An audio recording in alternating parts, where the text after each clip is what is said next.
As we begin the fourth quarter of play here at the Rose Garden in Portland, the Forest Dragons wondering how much different this story would be had not they committed turnovers like this and ill-advised plays like this. This is a pitch pass. Benjamin can't find the handle, and then he just lobs it up, and there's Matt Kennelly getting double-teamed, and all of a sudden the ball's in his mitts. I'm sure he'll be saying tomorrow he read the play all along. Dropped into coverage. Well, both of San Jose's offensive linemen, tackles, Luster and Kennelly, members of the Good Hands team. Lopez has to run out of harm's way, knocked out of bounds by Grayer, number 7. I'm sure he doesn't want to run, but again, it's lists him at 215. He's got to be 225, 230. He's like another running back when he runs that ball. Reminds me a little bit in stature and what he does with his escapability of Mike Perez from New York.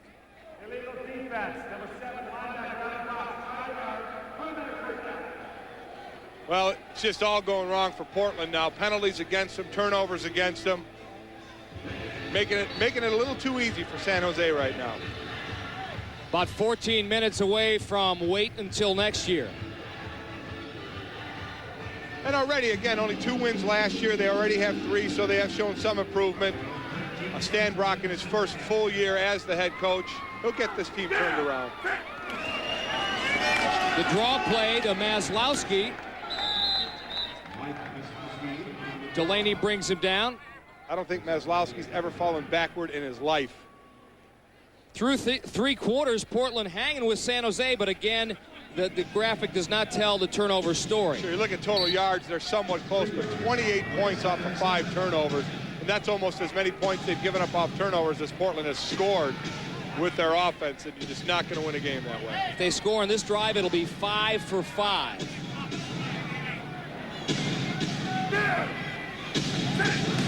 Shalon Baker runs the hitch pattern, gets, I think, enough for the first down before getting hammered by Brian Green. I think they're going to mark him just about a half a yard to a yard short, which means it could be Mike Maslowski time. 3rd and short.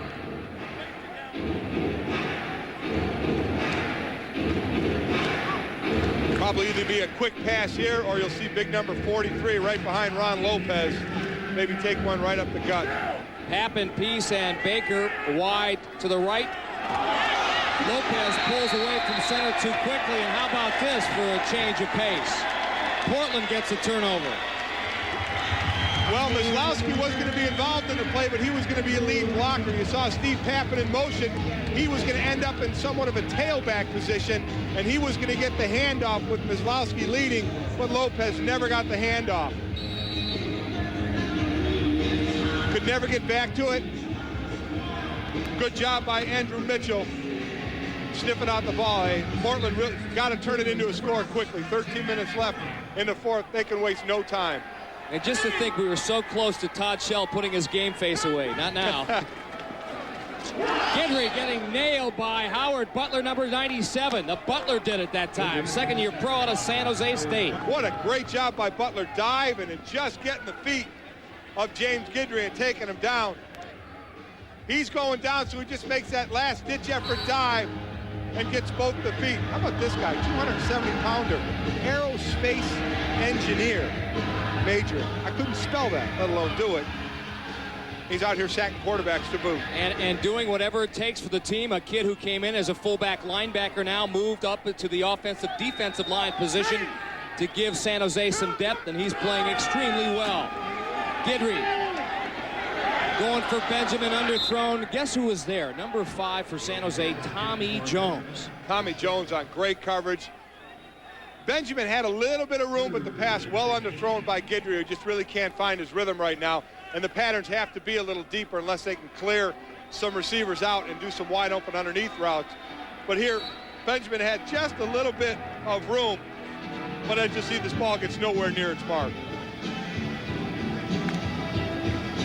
Right idea, just not enough juice on it. Portland 4 of 6 tonight on third down conversions. They'd like to convert this pass into a touchdown. Flag down, number 55, Sam Hernandez, I think a little too quick. Grayer gets the touchdown reception. Say he was knocked out of bounds at the 2. This one definitely going against San Jose. They did all kind of things there. Hernandez jumped off sides. They had a twist. Offsides, they did everything wrong. Defensive end, decline. The play stands for a first down. And not only is Shell going to keep his game face on, he's going to walk down to the 2-yard line. Again, you see Hernandez just too early off the jump. Guidry a good job backing out of it and continuing on with the play. It's an offside. It's like a free play. You're going to get it over plus 3 yards. So the smart thing is to go deep. He just happened to have D. Grayer wide open, and he did step out at the 1.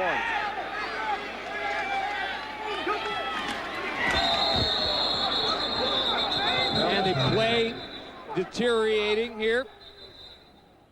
That was a mess. Had a few players going on different cadences. Before the snap, illegal snap, center, 3-yard penalty as it remains first down. Illegal snap by the center. I think he's allowed to snap it any time he wants. Last time I checked. Unless he had a little hitch in his get-along. Right, yeah. Raised the ball up, cocked it first before he snapped it.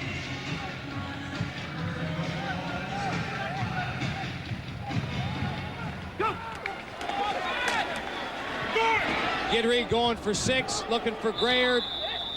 Tyrone Peace on the coverage.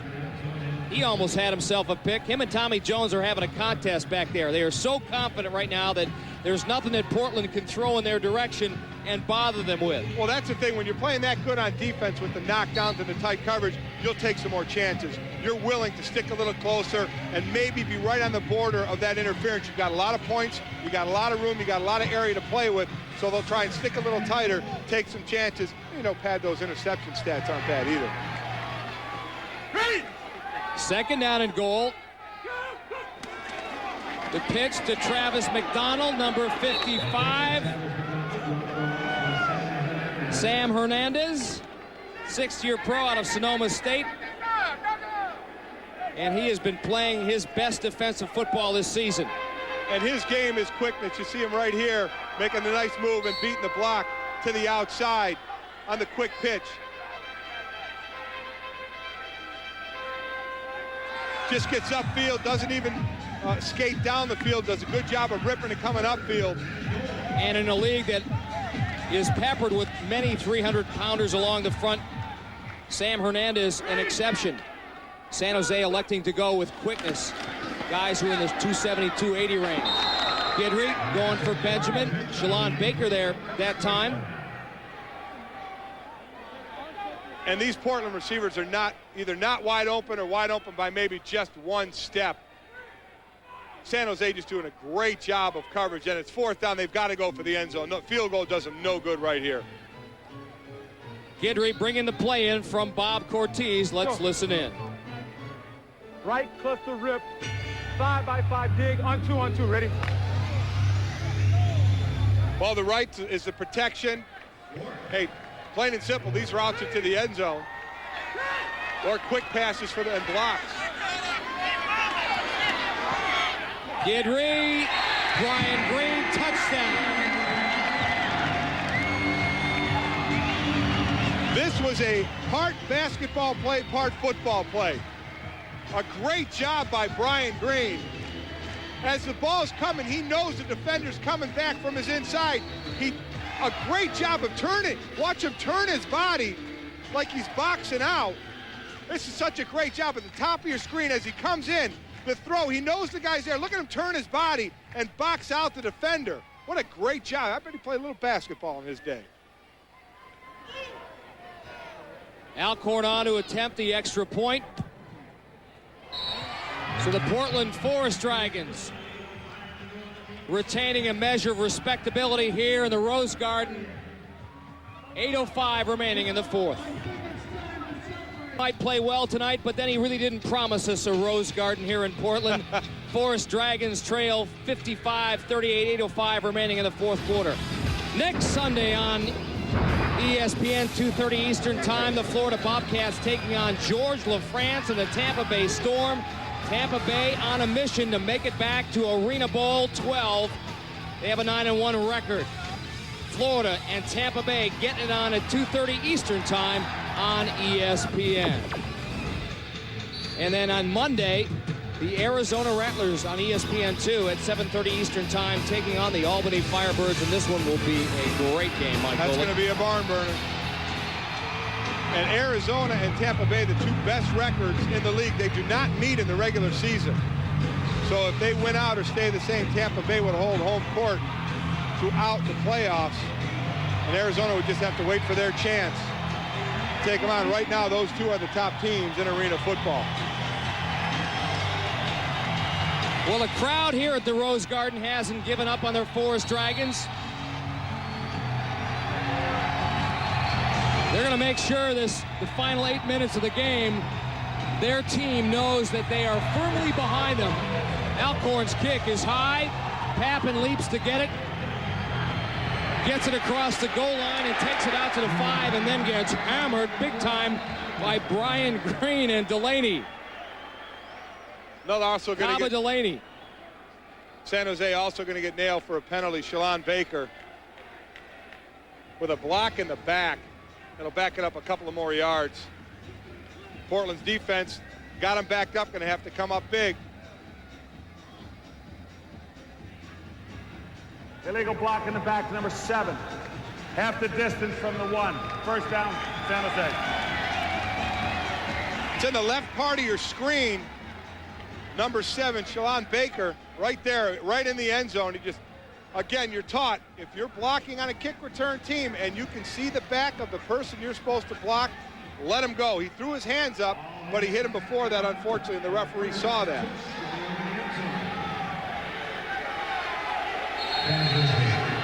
Well, last time San Jose had the ball this deep in their own territory, and I don't know if you can get any deeper than your own inch line, they scored a touchdown.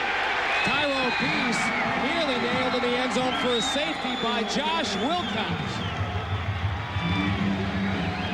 Big play by Josh Wilcox. He won't get credit for the tackle, but he's the man who started it. As you take a look at the second half possessions for San Jose, he's coming off. Those touchdowns coming off of turnovers by Portland. Again, 28 points for San Jose off of Portland turnovers. 5 turnovers for Portland tonight. Well, 2 of the 3 times that they've been inside their own 14, they've resulted in touchdowns. And again, if you're an enemy quarterback in hostile territory like Ron Lopez is here at the Rose Garden. Before the snap. Illegal snap by the center. Half the distance. My goodness, he's done it again. I don't know if the ball can be any closer to the goal line than it is right now. I mean, that is unbelievable. I mean, Lopez will literally have to do everything he can do to get that ball past the goal line. Huge play here for Portland in their defense. Forget about the yard marker. They're going to have to bring out one of those micro calipers. Again, this end zone only 8 yards deep in arena football, so the fans that much closer, that much louder. Steve Pappen fumbles the football, rolls out of bounds. What a break for San Jose. Mike, I don't understand. You've got a team backed up on the millimeter line, and you don't come up and play hard on their receivers. Steve Pappen, nobody is covering him. They're backing off too much. Pappen gets an easy reception. Would have had an easy first down. Again, he gets the ball stripped. And very fortunate. It's all bouncing right for him tonight. It goes out of bounds. But Portland, you're down. You're down by 3 scores. Get up and jam them. Get up in their face. Don't let Steve Pappen off the line of scrimmage. They're letting them off way too easy.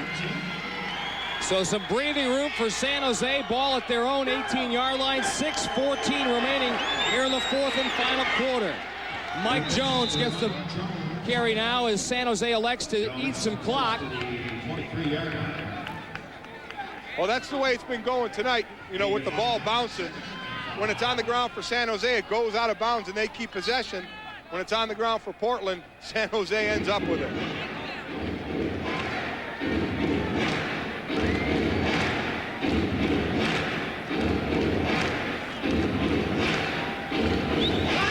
Second down and 6. Ron Lopez leads the Sabre Cats out of the huddle. Tappan is the motion man. And Grayer dropped a gift. Again, like I said, the way it's going, it can go into the hands of a 295-pound lineman and Matt Kennelly for San Jose, but D. Grayer, 200-pound, I think a little better athlete than Kennelly, can't hold on to the ball. Nice job of sliding over and reading the play. Lopez immediately complaining to the referee that Grayer was out of the box, but he broke on the pass beautifully. Great play, all except for the drop ball. Boy, Grayer was all set to do his Green Bay Packer thing. He had nothing but AstroTurf between him and the goal line, and I think he saw those fans back there jump into the crowd. You got to catch the ball first. Well, Todd Shell, he's not sure this thing is over yet. Arena football, one of the best tickets a fan can buy. Affordable and fun. Another chance for the Portland defense on 3rd and 5. Lopez for Melvin Phillips. Does he have it? He does. In front of Lamont Woods. It's the second time we've seen Phillips, all 6'6", 6'6" I should say, down deep again, down the field. Look at the throw, low and away. Phillips either gets it or it's incomplete. A great job of Phillips laying out for that completion at the 1-yard line. And a nice throw by Ron Lopez. 1st and goal at the Portland 1-yard line. And this ought to seal the deal here if they score. Boy, you got to wonder if Todd Shell is saying a big what-if for the last year and a half if they had Ron Lopez, a consistent quarterback, this whole time.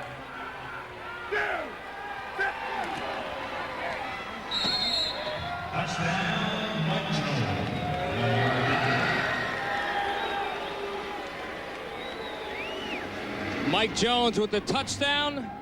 San Jose with a 61-38 lead. Yeah, and 2 of Todd Shell's first 3 seasons, they went to the playoff, but they never had that superstar quarterback, that Cedric Bonner, that Kurt Warner. Lopez has the makings of a champion, however. San Jose looking for their 62nd point of the night, scored 70 last week in tying or breaking 10 team records. That one partially tipped by Andrew Mitchell, number 49. It's no good, but the issue no longer in doubt here at the Rose Garden. The SaberCats leading big time.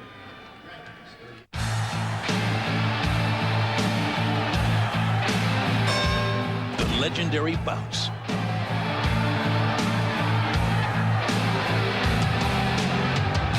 The greatest fighters.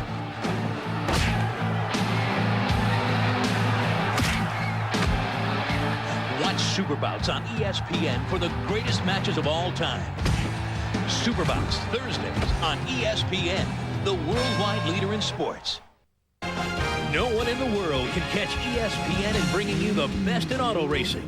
The Kart FedEx Championship Series has superstars like Alex Zanardi and Brazilians Fittipaldi and DeFerrin.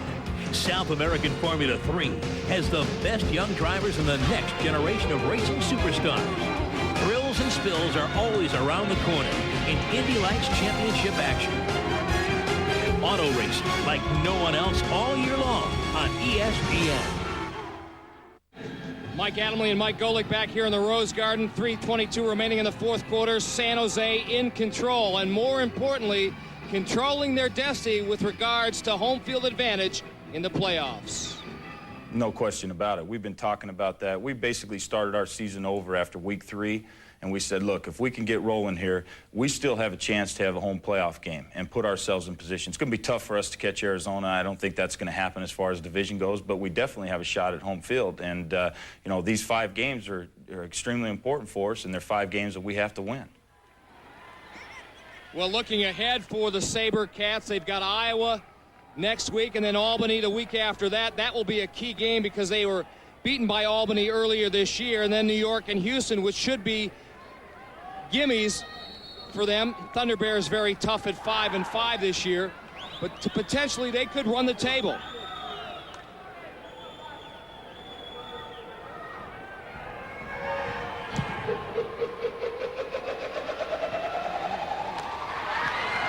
Benjamin, this could looking for, waiting for all night.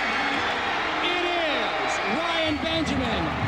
55 yards, touchdown, Portland. That was just, we saw that coming. That was a matter of time. Either Ryan Benjamin or Steve Pappen were going to break one. Turns out to be Ryan Benjamin. Again, second in the league in all-purpose yards, averaging 176 yards per game, and he is well past that tonight. Barely gets touched. Good job of blocking. Lineman DeGrayer there. All he's got to do is put a move on the kicker, and if Ryan Benjamin gets tackled by the kicker, don't even show up to films the next day. He would have tendered his own resignation. Alcorn with the extra point. So in the waning moments of this contest, the Forest Dragons come up with a little fireworks here on the 4th of July weekend, courtesy of Ryan Benjamin. 6th consecutive victory matters in hand, 61-45. The story tonight, Portland, 5 turnovers, the result 28 San Jose points. And that right there is the story.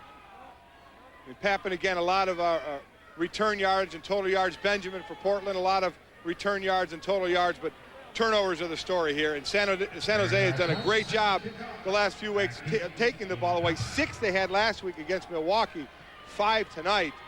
That's going to win you a lot of ball games. And Portland, to borrow a little hockey parlance, playing shorthanded without their super rookie Aronde Gadsden. Pappen, he doesn't want to get outdone by Ryan Benjamin. He's going to try to break one free himself. He's got one man to beat. Alcorn, the kicker. Now Brian Green. Oh! Is this kid exciting or what? A big old lineman pulled him down. And that lineman is staying down. I got to see who it is, but a great job of trailing the play. Lingenfelder. 280-pounder out of Northern Arizona. Give him a lot of credit. Number 57 for Portland. But watch this man. Look at the moves. Never stops, Mike. You said it earlier. It's so true. There he's hitting the legs, holds his balance, reads his blocks, breaks back against the grain, and then tries to turn the Jets on him. Look at here. He's waiting again for his blockers. A nice job. But here comes the big 280-pounder lumbering down, number 57, and his last gasp, throwing himself at the legs of Steve Pappen. I tell you, when they look at the films on Monday or Tuesday, whenever they do that for San Jose, Melvin Phillips, number 22, and also 98, Ramon Luster, are going to get kudos from Coach Todd Shell because some terrific downfield blocking on their part. So some final last-minute excitement here at the Rose Garden. We'll be back with the final 157. You're watching the Arena Football League on ESPN.